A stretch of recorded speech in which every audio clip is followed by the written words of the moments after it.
আসসালামু আলাইকুম প্রিয় দর্শক, চলে আসলাম আজকের এই মুহূর্তের গুরুত্বপূর্ণ ঘূর্ণিঝড়, নিম্নচাপ, বৃষ্টিপাত, শৈত্যপ্রবাহ এবং আবহাওয়ার আপডেট নিয়ে। আবারও সতর্ক সংকেত জানালো আবহাওয়া অধিদপ্তর। আগামী 25 নভেম্বরের মধ্যেই বঙ্গোপসাগরে তৈরি হতে চলেছে আরও একটি শক্তিশালী লঘুচাপ, যা পরবর্তী 26-27 নভেম্বরের মধ্যেই ঘূর্ণিঝড় ছেনিয়রে রূপান্তরিত হতে পারে এবং ঘূর্ণিঝড়টি প্রবল শক্তি নিয়ে ভারতের তামিলনাড়ু, অন্ধ্রপ্রদেশ এবং উড়িষ্যা রাজ্যে প্রভাব বিস্তার করতে পারে। এ সময় ঘূর্ণিঝড়ের সর্বোচ্চ গতিবেগ থাকতে পারে ঘন্টায় 80 থেকে 90 কিলোমিটার। এর প্রভাবে নভেম্বরের শেষে এবং ডিসেম্বরের প্রথম সপ্তাহে বাংলার কয়েকটি অঞ্চলে বৃষ্টিপাতের সম্ভাবনাও রয়েছে। এছাড়া আগামী 24 ঘন্টার মধ্যেই শৈত্যপ্রবাহ তীব্র আকার ধারণ করতে পারে। কয়েকটি জেলাতে সর্বনিম্ন তাপমাত্রা 10 ডিগ্রি সেলসিয়াসে নেমে আসার সম্ভাবনাও রয়েছে।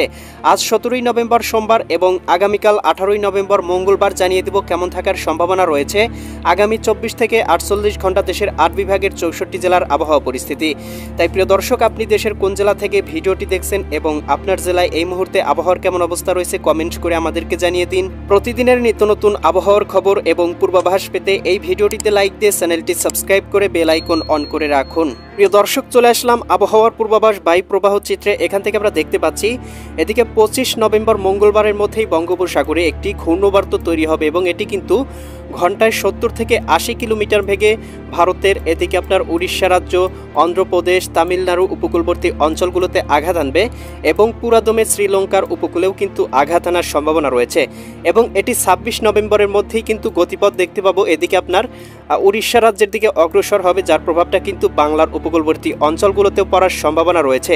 এ সময় কিন্তু আমরা দেখতে পাচ্ছি উপগ্রহ রাডার থেকে এর গতিবেগ সর্বোচ্চ 80 থেকে 90 কিলোমিটার পর্যন্ত উঠে যাওয়ার সম্ভাবনা রয়েছে এবং এটি কিন্তু প্রবল শক্তি নিয়ে উপকূলবর্তী অঞ্চলগুলোতে তাণ্ডব চালানোর সম্ভাবনাও রয়েছে। এই মুহূর্তে বঙ্গোপসাগর মোটামুটি শিথিলও রয়েছে, তবে শ্রীলঙ্কার উপকূলবর্তী অঞ্চলগুলোতে একটি লঘুচাপ অবস্থান করছে। এটি কিন্তু শক্তি আস্তে আস্তে হ্রাস করে নিঃশেষ হয়ে যাওয়ার সম্ভাবনা রয়েছে, তবে বঙ্গোপসাগর মোটামুটি শান্ত, কোথাও কিন্তু ঘূর্ণবার্ত লঘুচাপ বা ঘূর্ণিঝড়ের কোনো সম্ভাবনা এই মুহূর্তে নেই। প্রিয় দর্শক, চলে আসলাম বায়ু প্রবাহ চিত্রে। এখান থেকে আমরা দেখতে পাচ্ছি দেশের আকাশে কিন্তু আস্তে আস্তে শৈত্যপ্রবাহ প্রবেশ করতে শুরু করেছে, যার প্রভাবে কোথাও কোথাও তীব্র ঘন কুয়াশার দেখা মিলেছে। বিশেষ করে আমরা দেখতে পাচ্ছি সিলেট বিভাগে, সিলেট, সুনামগঞ্জ, হবিগঞ্জ, মৌলভীবাজার অঞ্চলগুলোতে এবং ময়মনসিংহ, জামালপুর, শেরপুর, নেত্রকোনা জেলাগুলোতে শেষ রাত থেকে ভোর রাত পর্যন্ত ঘন কুয়াশার দেখা মিলতে পারে। সেই সাথে রংপুর, গাইবান্ধা, কুড়িগ্রাম, নীলফামারী, লালমনিরহাট, দিনাজপুর, ঠাকুরগাঁও, পঞ্চগড় এই জেলাগুলোতেও আংশিক শৈত্যপ্রবাহের কারণে কিছুটা কুয়াশা অনুভূত হতে পারে। রাজশাহী, সিরাজগঞ্জ, বগুড়া, পাবনা, নাটোর, নওগাঁ, চাঁপাইনবাবগঞ্জ, জয়পুরহাট জেলাগুলোতেও আংশিক শৈত্যপ্রবাহ এবং আংশিক কুয়াশার দেখা মিলতে পারে।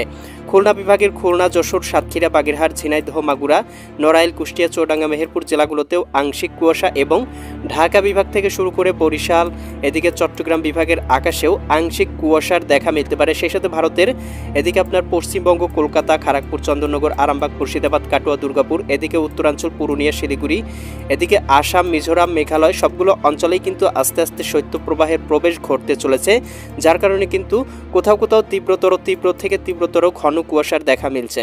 প্রিয় দর্শক, চলে আসলাম তাপমাত্রা পূর্বাভাস চিত্রে। এখান থেকে আমরা দেখতে পাচ্ছি ঢাকা বিভাগের সর্বনিম্ন তাপমাত্রা 18 থেকে 19 ডিগ্রিতে চলে আসার সম্ভাবনা রয়েছে ভোরের দিকে এবং এদিকে আমরা দেখতে পাচ্ছি বরিশাল বিভাগের সর্বনিম্ন তাপমাত্রা 18 থেকে 19 ডিগ্রি এবং খুলনা বিভাগে আমরা দেখতে পাবো 16 থেকে 17 ডিগ্রি, এদিকে রাজশাহী বিভাগে আমরা দেখতে পাচ্ছি 17 ডিগ্রি, কোথাও কোথাও 16 ডিগ্রি, রংপুর বিভাগে 18 এবং এদিকে ময়মনসিংহ এবং সিলেট বিভাগে 18 থেকে 20 ডিগ্রি সেলসিয়াস পর্যন্ত থাকতে পারে। ত্রিপুরা রাজ্যেও কিন্তু 21-22 ডিগ্রি সেলসিয়াস এবং এদিকে আপনার চট্টগ্রাম বিভাগেও 21 থেকে 20 ডিগ্রি সেলসিয়াস পর্যন্ত তাপমাত্রা থাকার সম্ভাবনা রয়েছে। তাপমাত্রা কিছুটা উষ্ণ দেখা যাচ্ছে, কিছুটা তাপমাত্রা বৃদ্ধি পেয়েছে কয়েকদিনে, তবে আমরা দেখতে পাবো ঘূর্ণিঝড়ের প্রভাবটা শেষ হওয়ার পরপরই কিন্তু দেশের তীব্র থেকে তীব্রতরভাবে শৈত্যপ্রবাহ প্রবেশ ঘটতে পারে। প্রিয় দর্শক, এই ছিল আগামীকালকের আবহাওয়ার সম্পূর্ণ পূর্বাভাস। কেমন লাগলো কমেন্ট করে জানিয়ে দেবেন। পরবর্তী আপডেট সবার আগে পেতে চ্যানেলটি সাবস্ক্রাইব করে বেল আইকন অন করে রাখুন। আল্লাহ হাফেজ।